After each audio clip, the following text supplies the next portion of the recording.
Your mics or be quiet. And we'll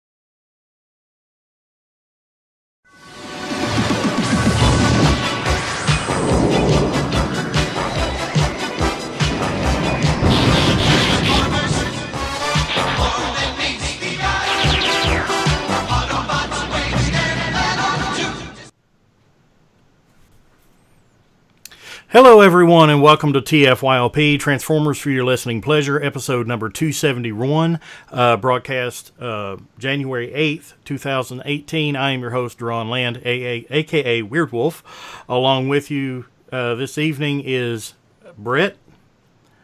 What's up? Brycey. How's it going? TFYLP, Transformers for Your Listening Pleasure. I am getting audio back. Somebody. But not anymore. Oh, okay. Also joining us is, once again, is Mr. Aaron Archer. Thank you for joining us again. Hey. A lot of every Transformer fan knows your name, so if they don't, then where have they been for the last 2 decades? And also joining us is our very special guest today, Mr. Brian Volk-Weiss, who is the creator and executive producer of The Toys That Made Us, a Netflix original series. Welcome to the show. Thank you for having me very much. So, if you haven't had a chance to check out the Netflix original series, The Toys That Made Us, by this point, it started airing, what was it, December 22nd on Netflix? Shame on you, because it is a really, really good show. If you're a fan of toys, then it's become the must-watch series on Netflix at this point. Brian, tell us a little bit about who you are, your background, and how the show came to be, if you would. Sure. I'm a TV producer, have been for a long time, and I'm also a big toy collector. Have been, the oldest pieces of my collection were literally the toys that I played with before I started collecting. So I'm also a huge history buff. I've always been a huge, I love history. And at some point, a long time ago, 5 or 6 years ago, at least, maybe even 10, I realized that there's a lot of subjects less well-known than Transformers or G.I. Joe or Barbie that have dozens, if not hundreds of books written about them. And it was very hard to get information. Where did Optimus Prime come from? Where did Hello Kitty come from? Where did, whatever, Teenage Mutant Ninja Turtles come from? And it was just weird that these things that billions of people had played with were not really covered very well. So that was my original inspiration for what would become the show. We tried for years to sell it, at least 5 or 6 years. I was trying to sell the show. Finally, about a year and a half ago, Netflix, and I do a lot of business with Netflix, but in stand-up comedy. We're a big producer of stand-up comedy. So I know a lot of the people there, and I kept, bugging them about Brian's toy show, or Brian's stupid toy show. I remember that. I really had bugged them for years. And then finally, they took me a little more seriously, and they gave me some feedback as to what kind of show Netflix would do about toys. So we took that information and we shot about a 5 or 6 minute tape that showed how we would do the show, which you have to remember from Netflix's standpoint, we've been in business with them for 7 or 8 years, but it was always for stand-up comedy. So one of the challenges we had was to show them that we could do a show like this. And luckily, they knew I was a big toy collector, so they knew I had the passion and the knowledge. They just didn't know if we could do a series like this. So we made the tape. They loved the tape. We also made a treatment, a very detailed treatment. And they approved it, and they made an offer, and we did the deal. And that's how it happened. Fantastic. It's, being a toy collector, and we've talked about it many times on this show, being a toy collector has gone through such an evolution, even in the last decade to 2 decades. It used to be if you were a toy collector, you really didn't talk about it too much to other people outside those who you knew were other toy collectors. But now we fly our geek flags high and proud, as it were. I go into a store to buy a new toy, and a cashier may say, "So is this this for your child?" No, it's for me. and I say it shamelessly and proudly, because there's no shame in enjoying a good toy. This podcast began about 8 years ago as a general toy podcast. But one of the original guys that was with me on this show, he and I really didn't. We quickly realized that we didn't know enough about other toy lines that we didn't play with as kids to really have a continuing show. So we just morphed it into the show that basically we knew something about, which was our primary hobby, which is Transformers. And here we are 8 years later, almost 300 episodes later, and it's amazing how, even as collectors, the way we express ourselves evolves. Do you guys have any questions for Mr. Volk-Weiss? Oh yeah, Brett. Let's go ahead and get the white elephant out of the room. No, I was actually saving that one. Okay. All right, to give you a little bit of background, I've been collecting toys since 99, 2000. But one of the main reasons that Duran wanted me on this show is my dad worked for Kenner. He was actually in the warehouse. And one of the funny things is they had a standing order that if something fell on the floor, they swept it up. You have to remember these toys were worth about a cent and a half. So they swept them all up. Well, guess where a lot of them went from the garbage can? Right here. I wound up with a full collection of the vintage Star Wars toys. And actually a full set of the coins and a lot of other things. It's just one of those things I was in the Cincinnati area, and if anyone knows anything about toys, which you do, the Cincinnati area is very prime for toys. I have found prototypes, first shots, test shots, everything in the open. I mean, I found one at a Goodwill. It's a great place to be for toys. But going back, I remember my father bringing home these toys after I'd seen them in the movies, and they were in these little baggies, which anyone that knows anything about Star Wars knows they're called Kenner baggies. And all my toys came from that. So you're talking about Dead Mint toys, which I played with and immediately destroyed and whatever. But that was one of the things that toys were really a big part of my life growing up. Like I said, my father, that was his livelihood. I mean, he just shipped them. He didn't care, And when I told him I wanted this stuff, he didn't care. It was just, he could be, shipping out tuna. He didn't care. But back in the would it be 70s, late 70s, early 80s, all the way up to 85. He worked there all the way up until just before he was able to get the coin, so that would have been 1985. That was a big part of our life. It really was. So not only do you have collectors, people that are looking for the past, yourself, that historian, that was a really big part of my life. That was where, my peanut butter and jelly came from. That's where I lived. So I wanted to say that by bringing out a show that shows that, really meant a lot to me. And to see a lot of the shows, especially the first one you did about the Star Wars. And my dad actually walked in a lot of the buildings over at the Kroger building. He actually went there. So, and I actually showed him some of the show of this, and he was like, yeah, I don't really remember that. I remember that, but I don't remember that. So it was kind of neat, to connect with him that way. First and foremost, what are your thoughts on something like that, where you've actually shown something that connects two different generations, if not more? What are your thoughts on that? It's interesting and really cool that you bring that up, because, when you make a TV show, there are things in your original vision, and then there are things you think of a year later when you're in the editing bay. Right.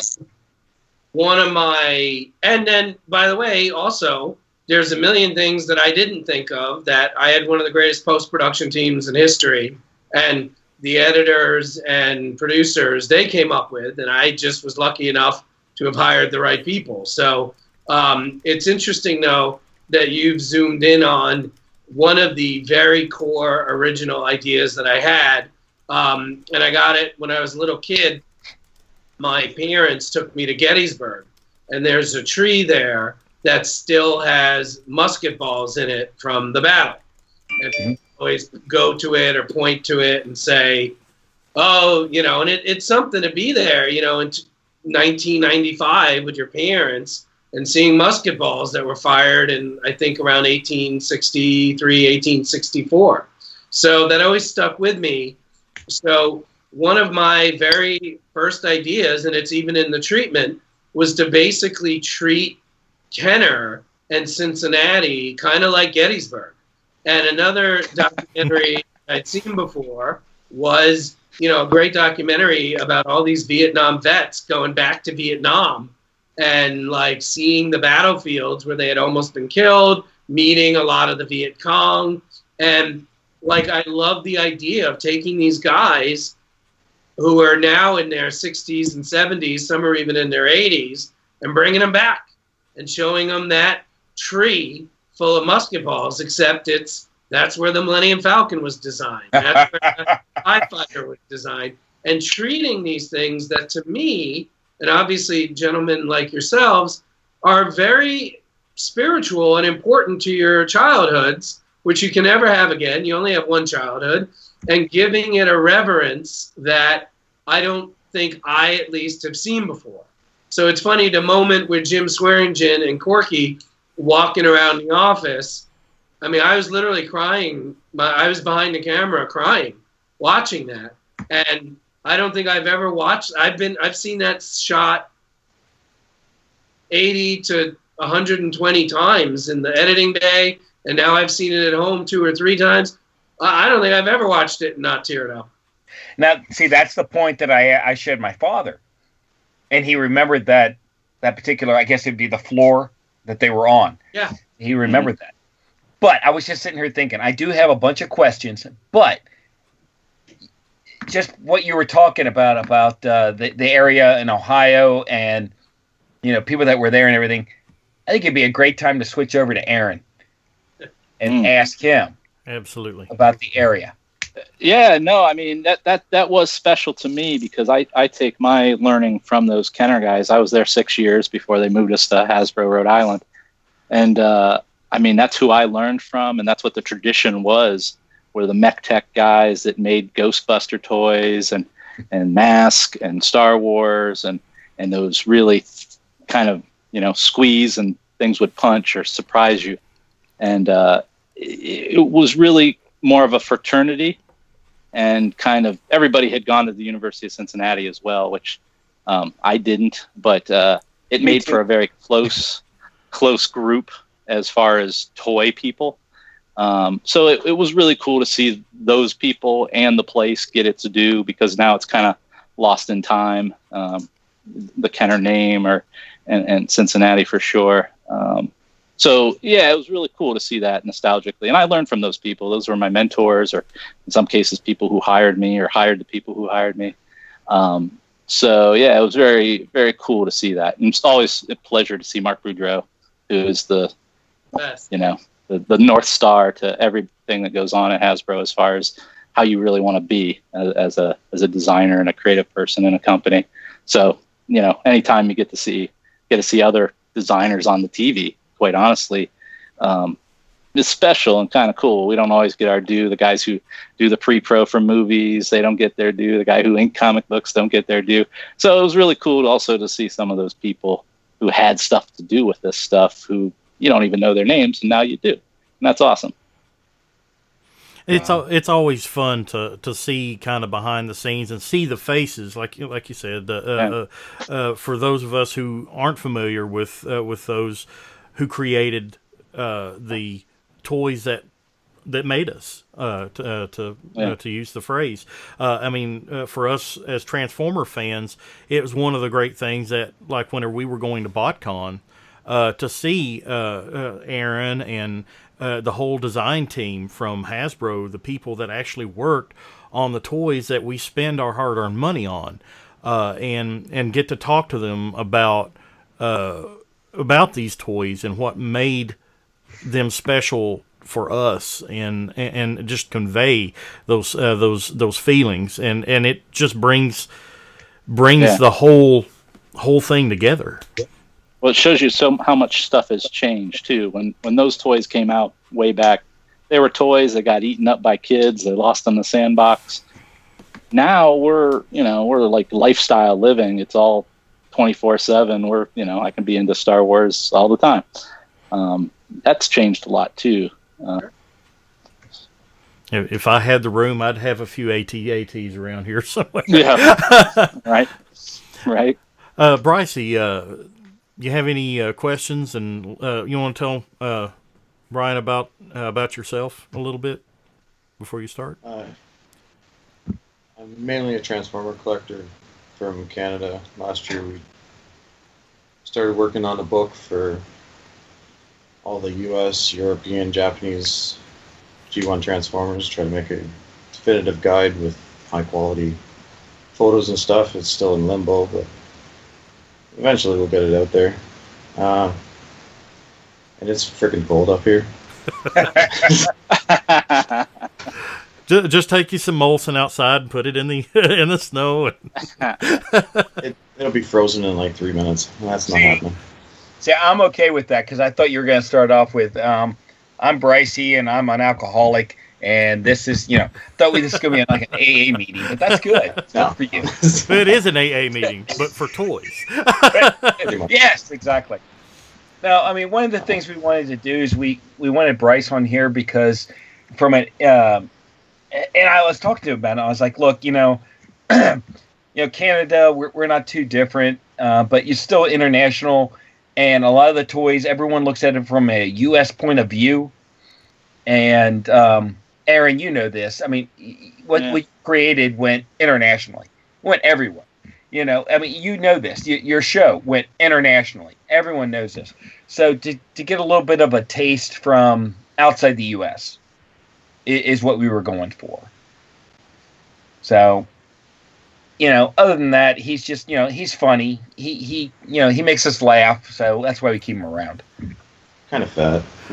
Yeah, token Canadian guy. Yeah. So Brian, what toy lines specifically did you collect as a kid? What toy lines made you? The toys that I played. I don't think I started collecting until I was in college. So it was just really playing. And it was first place, without a doubt, would be Star Wars, and then probably tied for close right behind Star Wars would be Legos, and then tied for second or third place, depending on how you think Lego, would be Transformers and G.I. Joe. Those were my three main lines, not including Lego. So 4 if you include Lego. Well, that's a learning toy, so we don't really, count that. So, learning toy. What they marketed themselves at anyway. So it's a learning toy. Yeah, it's a learning toy. Case then Star Wars, G.I. Joe, Transformers. Those were the big ones. You're killing me. What's the number one Star Wars toy to you? Millennium Falcon. Yes. What else could it be? For the toy. Yeah. Toy. However, I'm sorry, but when I found out that Snaggletooth is this big, no, he's this big, buddy, I went out and tried to find that thing. So, I mean, that was big for me, even back then. So, yes, I mean, Star Wars was, and I was going to ask you about a couple things about that, but I'll wait until we get to it. But there were so many things about that just changed the industry, changed everything. Yeah. But like Jar Jar. Well, come on now. I'm talking. Just By the way, I did write on here. Well, I'm going to ask you. I'm just going to go with it. Okay. What I wanted to do is I wanted to talk just. Huh? You ask anything you want. All right. Specifically, I was going to talk about the first episode where you talked about Star Wars. Yeah. Everyone's asking me about this other question about the Barbie episode, but we'll get to that. All right? We'll get to that. The Star Wars, because you started off on a strong foot. That's good. One of the things I wanted to ask you, see, I wrote on here, blah, blah, blah, blah. Oh, during the time, the most popular were Barbies and G.I. Joe in the 12-inch line. All right? Then you started talking about, and I love that, the fact that he said, I want them this big, 3 3/4 inch. My question was, have you noticed that a lot of other scales have gone towards the 3 3/4 inch? Do you think that was, in your opinion, that was a big turning point for action figures? Well, I mean, it was the turning point, and the main reason is, and it's funny, we show this in the episode, but a lot of people think, and I thought this before we made the show, that the reason why they made them smaller was because the price of gas and rubber and plastic had gone up. But the real reason was genius, was not only did Star Wars come up with the 3 3/4 inch figures, but what they also allowed by doing that, and it's the main reason why they did it, it really was the invention of vehicle support of the figures. So I, just myself growing up, I didn't realize this was going on, but for me, it was a lot about the vehicles more than it was about the figures. Like, the Millennium Falcon was my thing. The Rattler and the hovercraft and G.I. Joe, they were my thing. And the interesting thing, and again, not to offend anybody here, but the thing which was always interesting about the Transformers, and if I had to really think about it, possibly why they were my kind of third out of my top 3, was there were no vehicles. Like, they were the vehicles. They were the vehicles. Yeah, which was great. It's very efficient. But it was something that started. And I'm sure you guys know this. Even by making the figures smaller, the vehicles are still not in scale. They're still too small. Right. But, well, even we were working on that. We were working on the later on. I was going to say when they went later on to the Action Masters, where they did have those. Right. I think it was too late in the game to do that, but I think they were trying to play off the 3 3/4 inch. Well, if you really think about it, though, Transformers did start with the driver idea with the Diaclone. If you go with the Diaclone, but I mean that's because the original 84 idea. Autobots had the cockpits and everything. But aren't the Micronauts really the first 3 3/4? They're smaller. They are, but they're in that zone. Right. Well, I mean, let's be honest. I mean, Chewbacca wasn't 3 3/4 inch, and neither was Darth Vader.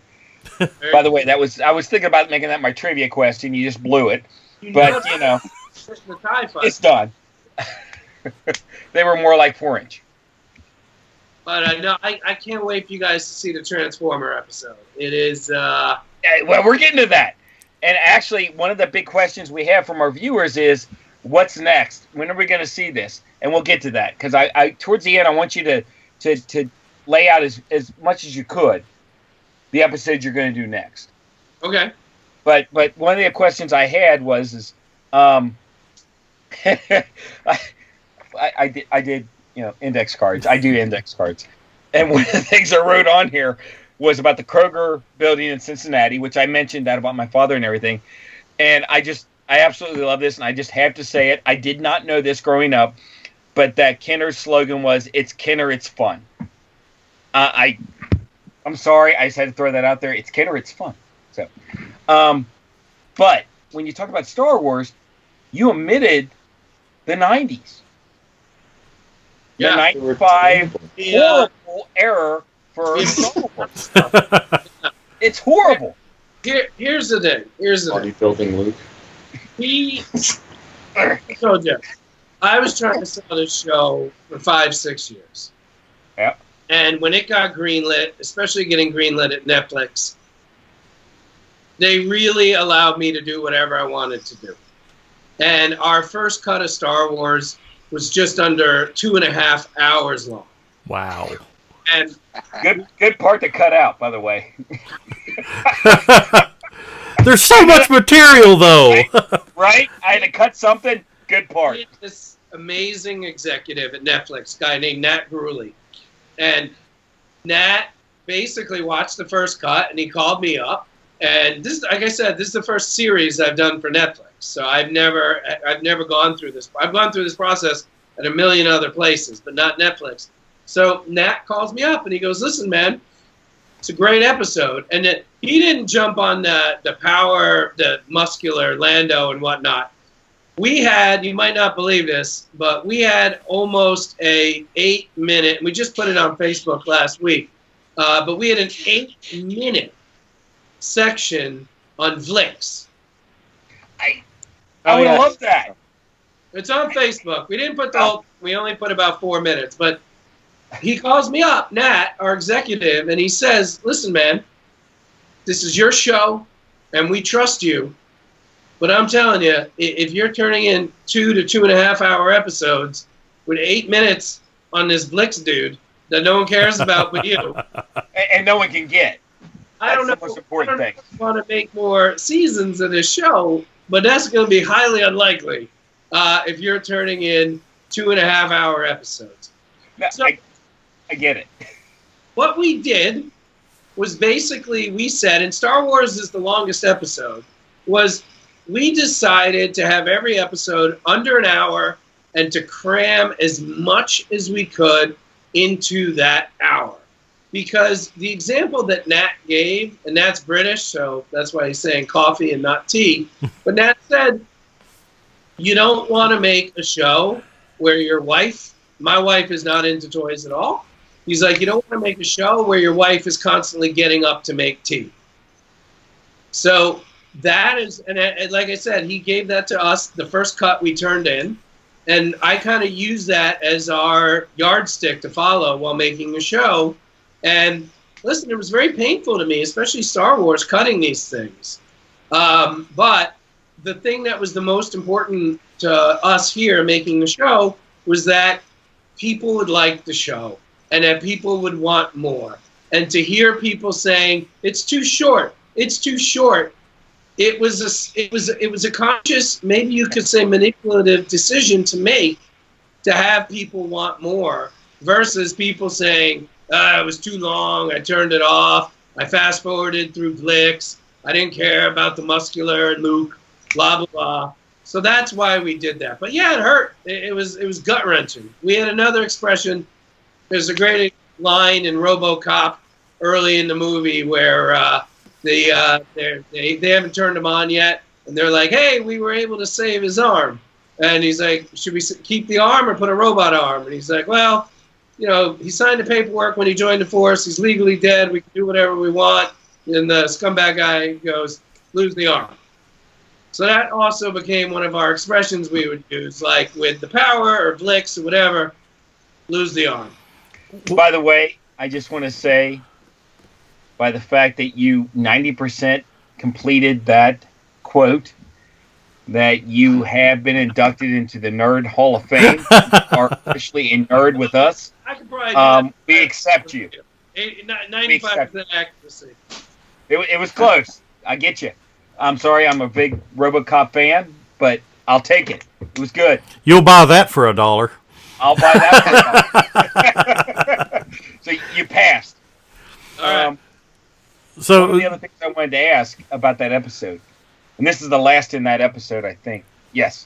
And the one that bugged me the most. George Lucas declined. Yeah. I'm just going to leave it at that. That's more of a question. How did you approach that? Here's the thing. We, as much as we could, without crossing a line of disrespect and naked aggression, Sure. we pursued him as vigorously as we could. And we didn't get him. He's actually pretty much the only person we tried to get that we didn't get. I could do an honorable mention for a certain sergeant in the G.I. Joe line, but I'll leave that out. But that's a longer story. But anyway. We're getting to that episode anyway, but go ahead. So, here's the deal. We were never told George Lucas is saying no for reason X. We were never told that. They were just very polite and nice and said he didn't want to do it. Right.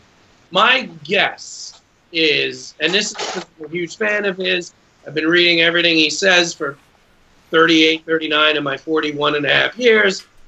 I just get the feeling from him like he's done. Like, I think it's like, I can't talk about this anymore. I got a beautiful wife. I'm building a museum. I got an art gallery. Like, I don't care. I can't talk about Chewbacca and R2-D2 cookie jars anymore. Right. So that's my guess. But the reason why we have that in the episode, and we don't have that in any other episode, is because, at least me, but I don't think it was just me, up until I made this show, my entire memory and thinking was George made $1 bazillion trillion on the toys, and he was this genius for having this great deal where he thought Kenner would make these toys and no one had done toys before. So then we're sitting there interviewing people like Mark Peppers and, the lawyer from They took him for a ride. Yeah, well, yes, but I mean, look where it got him still. Yeah. But I do have a question. Yeah. All right. So you said that you felt that George Lucas was just done, and I'm gonna flip it over to Aaron Archer. So at what point do you can just be flipping done with it, and you're not going to talk to anyone about anything about Transformers? Go. It can happen. It can happen. I mean, I tell people, I was in the robot. I was a general in the Robot Wars for 13 years. Oh, and come on! I'd at least make you a colonel. Hey, man. Hey, it's a job. It's a job. It's awesome. It's a lot of fun, but it's hard work. And yeah, after a long enough time, you're ready to do other things. Right. I mean, you see that in musicians. You see it in all kinds of figures. So no, I totally get that could totally be the case. Especially when you make $1 billion, who cares? I don't need to talk about that. I'm just a Transformers designer. I'm happy to talk. That's because you haven't made your first $1 billion yet. And just to be clear about it, that's my opinion. Yeah. No, I wasn't knocking that. Yeah, I really wasn't. I was just, I agree with you. At some point, just like Aaron said, at some point, you get. I'm done. I got to do something else. This is killing me. This is taking up so much of my time. And, I get and that. There's a point where when you create things, you just put them out there, and you don't want to talk about them really. You engage people, come and they engage them or they don't. You're already moved on. So yeah, right. It makes sense to me. No, I get it. I do. I don't think he would have sold it if he wasn't done with it. That's the other thing. I thought that is really, a big point. If he really wanted to progress it further, he would have kept it. Exactly. Yeah. All right. I'm going to jump right to the big elephant in the room. So you did a Barbie episode, which I found very, very fascinating, entertaining, and informative. I had no idea it was distracting. based. I had no idea that Barbie was based on a prostitute doll. Yes, but that was not the most shocking factor. I'm going to say it just like one of our listeners said, and I'll quote: "What is up with the nude chair?" So one of the things that we tried to do, which I've learned from producing other shows, is you film people in their natural habitat. Oh God. And I'm a big believer in that. You don't want to make these beautiful looking things that it just feels fake. Right. Went into Jill's office. That was there. It was very memorable, and it That's shot. interesting. Let's get it in frame. Well, I gotta know. Is it a chair? It's artwork. It's a quasi. Basically, her body is integrated into the mechanics of what could be considered the chair. Okay, it was a chair. I was right. That's all I care about. I want to bet. It's not like a chair. You can't sit in it and use it as a chair. I don't think you'd want to, but Yeah. you know, Maybe Feel a rather little uncomfortable. it was the funny part was, and wait a minute now. All right, I'm gonna go out on a limb. I'm not trying to upset anyone, but were you holding the camera? No, I was not. All right, whoever was holding the camera was very fixated to hold the camera. on that chair. What's You that? would talk to her. They were very fixated on that chair. It's in every frame, perfect. Not out of focus. It's there a lot of times. I was very. I know as I was Wow. viewing it, I'm sitting there and I'm listening to the lady talk, and then my head, I know that I was sitting there and my head just kind of tilted, and I'm like, what is that in the corner? Yep. So what you're saying is accurate, but it's devoid of context. Because if you Okay. watch the other interviews in the show, you will see the framing is almost identical. It is. So the chair was not the set. Jill was definitely the centerpiece of her interview. Oh no! Don't get me wrong. Don't get me wrong. I'm not trying to do that. I'm not trying. It just seemed to be that every time she talked, it was in perfect view when she was talking. I mean, and I understand that you're focusing on her, but it was just like, and it was really, really hard because she had a lot of good information. Yeah. She really did. Yeah. But it was hard to fixate on what she was talking about with that. This was my secret mission to make people have to watch those episodes twice because they couldn't pay attention to her. I can tell you right now, I rewound and went, no, I didn't see that. Yeah, I did. Well, I can say that in the Transformers collectors community, the people that have been viewing the show have stated that the Barbie episode is the episode they were least interested in because, well, it's girls' toy, Barbie. They don't care. And I'm like, no, you have to watch the episode because the chair. And I know more than a couple people said, the chair? Okay, I'll watch it. And then they come back and they're like, oh my God, the chair! I will say this much. All right. I will also say this. As a marketing genius, I'll be willing to bet that's the most reviewed episode of all of them. I would say He-Man is actually. Really? I actually would have said Star Wars. But wow. Yeah. And just so you know, would put that above what was it? Transform or not Transform? Yeah, G.I. Joe, Star Wars, Barbie, and you would just put talking He-Man about the first? feedback we're getting on social media and email, and also the reviews. He-Man is, and I didn't play with He-Man at all. I arguably knew more about Barbie than I did He-Man at the beginning of this. Wow. He-Man is definitely the episode getting most. There's a part of me that thinks that makes sense. And I'm not knocking anyone that likes He-Man. I like He-Man too. That's But me. Transformers got their movies. They've got the spotlight. Well, He-Man's story just Well, hasn't been exposed. That's what I I'm mean, getting to. Yes, G.I. Joe had a movie. He-Man really, except for Dolph Lundgren. I mean, Well, sorry. But anyway, Yeah, but Yeah, Mattel they isn't were like cool. Hasbro was, you know. yeah, they were looking for it. The thing about He-Man was, if you forget about the toys that are in each episode and you just look at the human beings that we're interviewing, He-Man had the most, like, oh my God, I can't believe he said that, or I can't believe he said that. Yeah. Of any, I will say that, yes. You got to see more of the intricate detail of what was going on yeah. in that episode. Yeah, I agree. So You know, I that's why the bong. The two things we're getting the most amount of comments about is the chair and then bong. yeah. Well, I'm glad I got one of those out of the way, at least. And the thing is I was fascinated by the He-Man episode personally because He-Man is a big part of my past.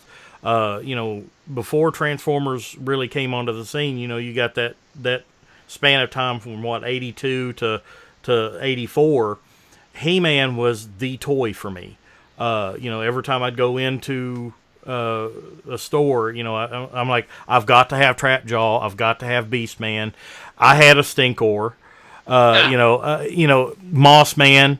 To this day, I can still remember what Moss Man smelled like.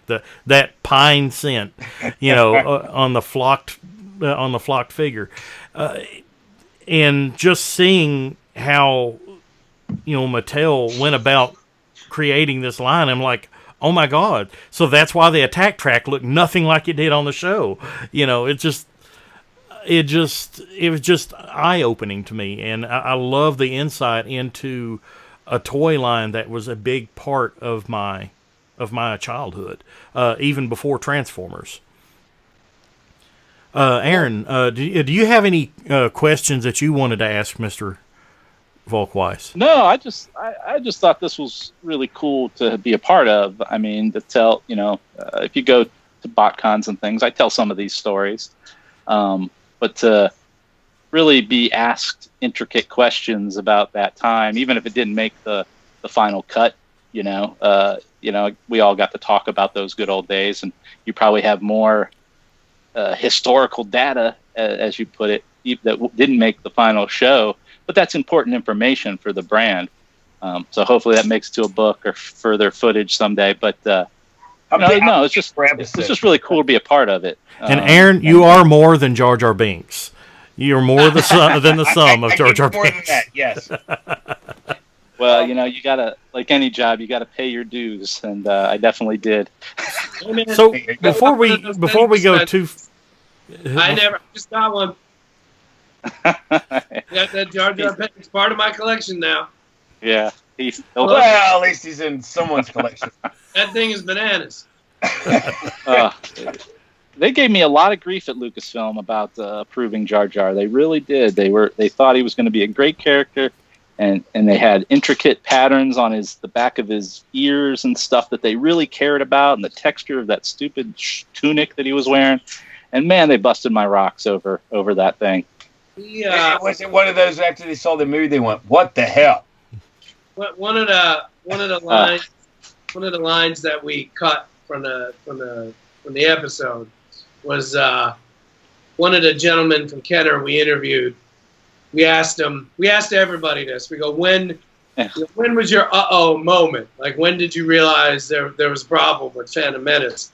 And he goes, there was a scene in a conference room, and I was blown away with how many spaceships were flying around outside, and I couldn't believe how amazing it was. Technology had come such a way that you could literally have dozens of spaceships flying by, and then I suddenly realized I wasn't paying any attention to what the people were saying in the room, and if I was paying attention to the spaceships outside, we were in a lot of trouble. And I don't know why, but that line always cracked me up, and I was really bummed to cut it.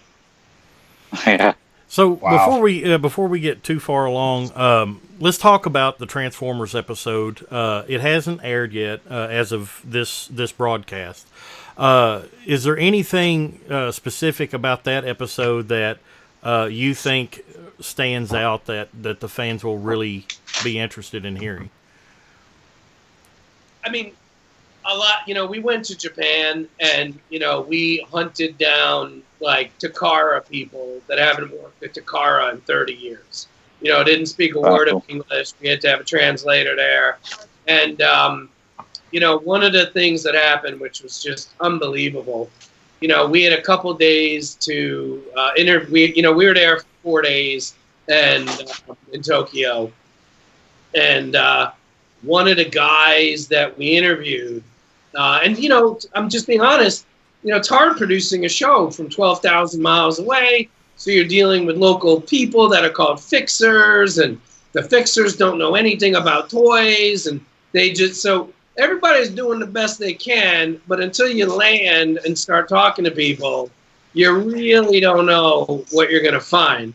So a lot of these old school Takara people, who, like I said, some of them were in their early 70s to mid 70s, had never been interviewed before, didn't completely understand what was going on, and like kind of, I mean, nobody said this, but I got the vibe from them. Some of them thought it was like a practical joke, maybe. Like, it was just very kind of like, huh? So we started doing the first interviews, and this one guy came who wasn't scheduled to be interviewed till the next day, but he came to see what we were doing. And pretty soon he realized it wasn't a practical joke. We weren't goofing around. We were extremely interested in what they were doing 40 years ago. So he shows up the next day, and he's got this giant photo album with him, like one of those defined 6 inches long. Wow. And by the way, we're in the old Takara office, which you'll see. Like, we literally went to the place, like we did for Star Wars with the Kroger building. We went to where all the G1s were hand carved and all the mechanisms were figured out. And literally, I mean, it was like a prop from Honey, I Shrunk the Kids, this photo album. We're like, what is that? And again, this guy doesn't speak a word of English. He just puts it down and opens it. And it was the Polaroid of all the G1 models. Wow. He had white balsa wood. He had picked Polaroid pictures of the white balsa wood Optimus Prime, who of course wasn't called Optimus Prime. He had the white balsa wood, these beautiful models that were all destroyed and burnt, of like these random Transformers, some of which never even got made. And we're just sitting, and again, I teared up because I feel like unearthing stuff that's never been seen before. And we asked him, where was this? He had literally gone home the day before and spent the entire night looking for the book. And he had his daughter come over, and they went through the basement, and they literally found it only about 5 hours before the interview. So stuff like that. We were at the current Takara headquarters, and they have this gigantic room. I mean, you guys, it was the craziest thing you've ever seen. It was these gigantic, for lack of a better expression, like huge, like 4 feet by 2 feet, quasi Tupperware containers. Aaron have seen it. I've been there. Did you see like the VHS Transformer that never got made? Yeah, that's one of my favorites that never got made. Saw all this crazy stuff, and we brought this giant light rig with us everywhere we went, which you probably saw. And we had this box built for it, and Takara literally let us build our set in the basement. And then they had all these guys bring down the Tupperware containers and just put these things, these beautiful wooden heads, the two up wooden heads and models that never came out. I had the same reaction. We were looking to do some collector book at one point, so they showed some of that stuff. Had the same reaction, kind of like I'm looking at like the plans, for my childhood here, It's like holding the Declaration of Independence for Transformers. Like, it was literally they even had some of the original artwork, the airbrush artwork. Wow. Yeah. So we got a lot of stuff. Did you go to the original Takara headquarters? Have you been there? Yeah, I worked out of there for a number of years. When we were there, I'd go for 3 weeks at a time and work out of that office. The one that's not in use anymore. Yeah. I mean that was just the craziest thing in the world. Yeah, before they were bought by Tomy. Yeah. Now, because they had the same setup as Hasbro. Both are next to cemetery / funeral homes and elementary schools. So it's like a toy. It's set up exactly the same. So it's always been kind of a novel thing. It's like birth, life, and death. I noticed that at Takara. I did not notice that at Hasbro. That's funny. Yeah. Now, it's like life and the life and death. We've got time running really short here for Mr. Volk-Weiss, but I want to do a couple quick things here. One question from one of our cast members that's watching. Can you tell us a little bit about how the next episodes are going to be laid out or going to be released, And then the second part is, are there any lines that you wanted to cover but either couldn't find enough information for a full episode or push back perhaps for a second season? So the next 4 episodes that are the second half of season 1, I know it's confusing. So we call it 1A and 1B. It's Transformers, Lego, Hello Kitty, Star Trek. And then the second question, there were a couple toys we looked into that were not as the story of the toy was not as interesting as some of the stories we went with. If we had done 10 episodes instead of 8, we definitely would have done My Little Pony and Turtles. So, we're getting like, why didn't you do MLP? Why didn't you do Turtles? But there were certain episodes, there's been why'd you do Star Trek? Star Trek allowed us to cover Mego, but it also is the anti-Star Wars in that George's power allowed the Star Wars toys to be very consistent. And, they could say to you, hey, make sure the stuff behind Jar Jar's ears looks good. Star Trek, for a variety of reasons, didn't have that power. So in many ways, the merchandisers had more power than Roddenberry and Paramount. So it's just a very interesting story. And listen, I'm a big Trekkie. I didn't know if I'm going to get to be able to make more than 8. I know. Hell yeah. There's been dozens of Star Trek documentaries, never about the toys. I created the show. I'm going to do it. So there you go. That was. Is it reasonable to assume that Netflix is pleased with how the show is going so far? And does it indicate that there may be a second season? They have made it clear that they are happy and they are pleased. They have not said anything about a second season. And if they had, I would have thought aliens had taken over their bodies and causing them. They need anywhere from 30 to 90 days of data. And, they're a database company, and they just, they're in no rush. And I would be very surprised if we get an official answer before 30 days passes. Could be 3 months. Well, I know you had a hard out at 50 after, and it's now 52, and I apologize for that. Is there anything that you wanted to tell us before you had to go, or? I just want to say to you and to anyone listening to this, I'm so glad you like the show, and it's the closest, most passion, probably the only passion project I've ever done. And to read these reviews and comments, I read all of them. It is the most amazing thing. It's very surreal. I've never seen anything like it in my career, and I just appreciate so much everybody's kind words and support. I will say this, and you brought this up earlier, a lot of people are skipping the Barbie episode. Don't skip the Barbie episode. Don't skip it. No. There's too much good stuff in there. It's not just about Barbie. A lot of it is about Mattel and the history of Ruth Handler in particular.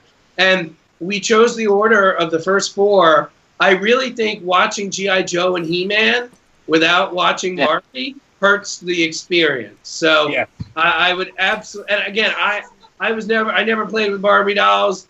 I got 2 right now. I never played with Barbie dolls, and I never played with He-Man. And right now, I got 2 Barbie dolls and 1 He-Man figure. So that doesn't say everything about my opinion of Barbie. I don't know what will. Well, I've got to say I'm actually interested in the Hello Kitty episode simply because I want to know why is that stuff so popular.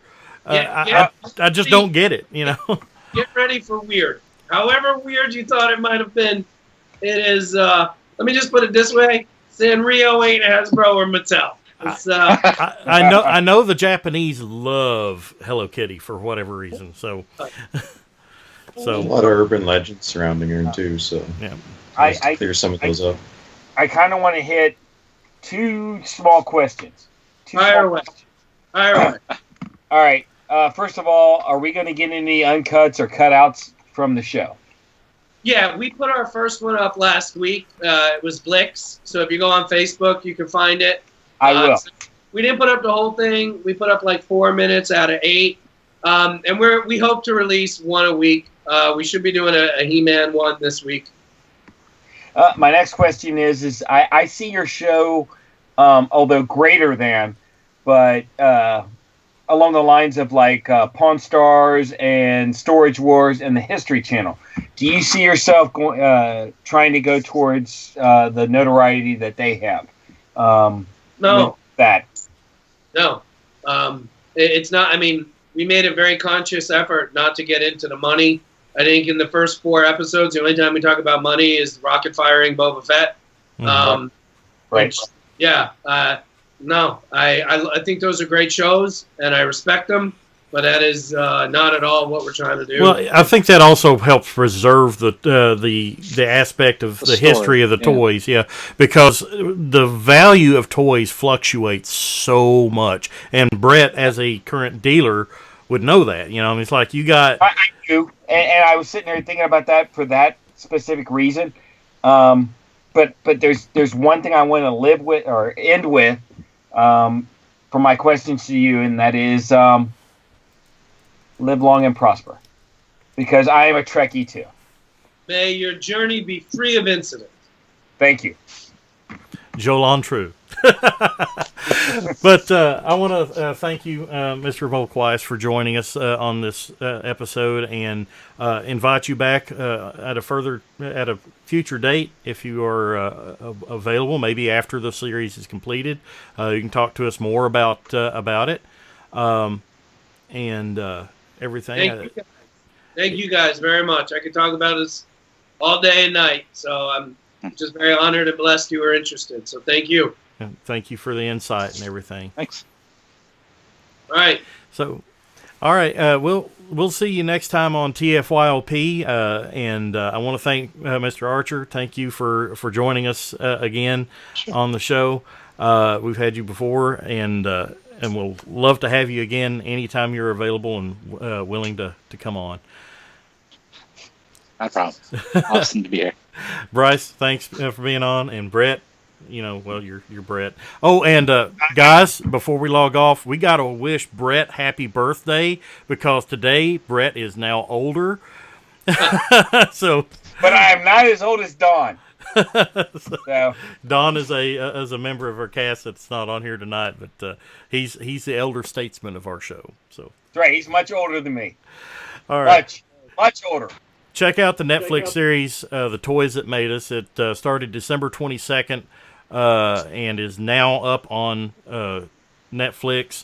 The first 4 episodes: Star Wars, Barbie, He-Man, and G.I. Joe, or G.I. Joe and then He-Man, I believe, in that order. And then the next part, do you know exactly when the next part will be dropping, or is that up to Netflix? I do know the date, but all I can tell you is about 4 months from now. Okay. So around my birthday. So look for the second part in a few months. So you've got plenty of time to check it out. Great show. If you are a fan of toys, which if you're watching this podcast, then you are a fan of toys. So check it out and let us know what you think. Follow us on Twitter at TFYLP. You can join us on our Facebook group at facebook.com/groups/TFYLP. And you can talk about this show and other shows that we've talked about on the podcast. So thank you for joining us, and we will see you next time on TFYLP. Good night, everybody. Good night. See you. Night. See ya.